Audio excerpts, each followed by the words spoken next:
Salam sejahtera pembuka bicara kepada guru-guru dan juga para pelajar di luar sana. Apa khabar? Nama saya Tan Shumoy, merupakan seorang pelajar dari SMK Datuk Dosai, daerah Alor Gajah Melaka. Dan hari ini, saya akan menjadi guru muda anda dalam subjek sejarah untuk kita sama-sama mendalami bab 9 berkaitan dengan dasar luar Malaysia. Dan hanya ada 3 subtopik terakhir yang akan saya fokuskan pada hari ini, iaitu subtopik 9.6 berkaitan dengan Malaysia dalam Persatuan Negara-Negara Asia Tenggara dan 9.7 berkaitan dengan penglibatan Malaysia dalam NAM, dan yang terakhir sekali adalah 9.8 berkaitan dengan Malaysia dalam Pertubuhan Kerjasama Islam iaitu OIC. Maka tanpa melengahkan masa, ayolah kita sama-sama mendalami subtopik yang pertama iaitu 9.6 tentang Asia Tenggara.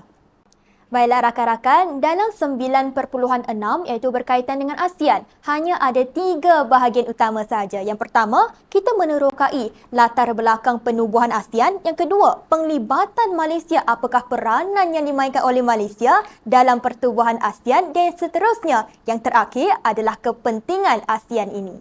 Baiklah rakan-rakan, bermula dengan latar belakang penubuhan ASEAN. Yang pertama adalah Persatuan Negara-Negara Asia Tenggara iaitu ASA yang ditubuhkan pada 1961 dan dianggotai oleh Malaysia, Filipina dan juga Thailand.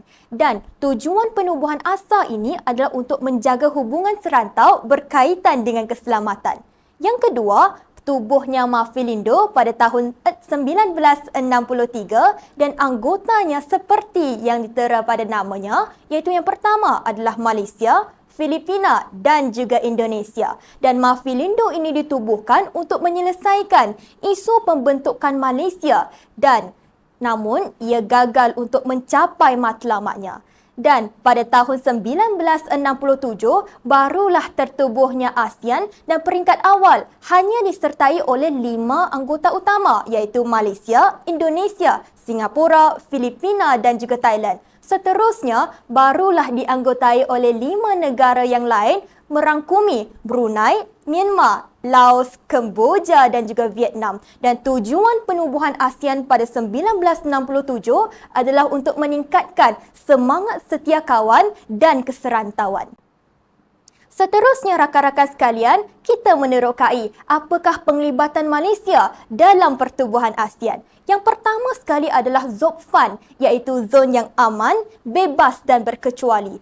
Tujuan ZOPFAN ini salah satunya adalah untuk menjalinkan hubungan dengan China, dan Malaysia juga mengisytiharkan perubahan dasar luar negara, dan yang ketiga adalah untuk mendapatkan pengiktirafan kuasa besar yang merangkumi Rusia dan juga Amerika Syarikat. Yang kedua sekali hadirin yang mulia adalah penyelesaian konflik serantau, iaitu Malaysia telah menolong dalam menyelesaikan konflik antara Vietnam dan juga Kemboja yang berkaitan dengan ancaman komunis. Seterusnya, konflik di Kemboja diselesaikan melalui pilihan raya dan juga Malaysia telah menghantar pasukan pengaman di bawah PBB.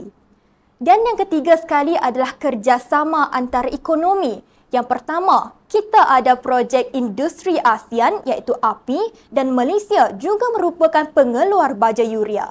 Dan yang kedua, Malaysia telah mempromosikan dan menyokong konsep integrasi ekonomi ASEAN, dan yang terakhir sekali adalah memperkenalkan skim keutamaan perdagangan iaitu SKP dengan pemotongan cukai. Dan yang terakhir sekali, penglibatan Malaysia adalah kerjasama dari segi sosial. Yang pertama, tubuhnya SIMIO ataupun REKSAM, iaitu kerjasama dari segi pendidikan. Dan yang kedua adalah penubuhan tabung kebudayaan ASEAN. Ini adalah kerjasama dari segi kebudayaan serantau Asia Tenggara. Dan yang terakhir sekali adalah kerjasama dari bidang sukan, iaitu kita telah menganjurkan sukan SEA yang melibatkan negara-negara di Asia Tenggara. Seterusnya, kita akan lihat kepada kepentingan dan juga manfaat Malaysia menyertai ASEAN ini. Dan rakan-rakan sekalian, kalau kamu perhatikan, sebenarnya isi dan huraiannya sama sahaja seperti penglibatan di bahagian hadapan. Jadi, kalaulah soalan tanya, apakah kepentingan ataupun manfaat ataupun penglibatan Malaysia dalam ASEAN? Jawapan dan huraiannya sama sahaja. Cuma perlu pandai-pandai untuk mengubah ayat agar bersesuaian dengan kehendak soalan. Seterusnya adalah soalan struktur. Soalan ini berkaitan dengan Persatuan Negara-Negara Asia Tenggara. ASEAN telah ditubuhkan pada 8 Ogos 1967.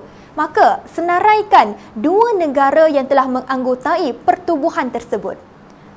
Itu untuk soalan A. Soalan B pula, penglibatan Malaysia dalam pertubuhan ASEAN membolehkan negara kita memberikan manfaat dalam bidang politik, ekonomi dan sosial. Buktikan pernyataan tersebut. Baiklah, semua jawapan ini sudah pun tertera dan sudah saya jelaskan di bahagian hadapan. Saya yakin anda mesti mampu menjawabnya. Baiklah, itu sahaja untuk subtopik pada hari ini.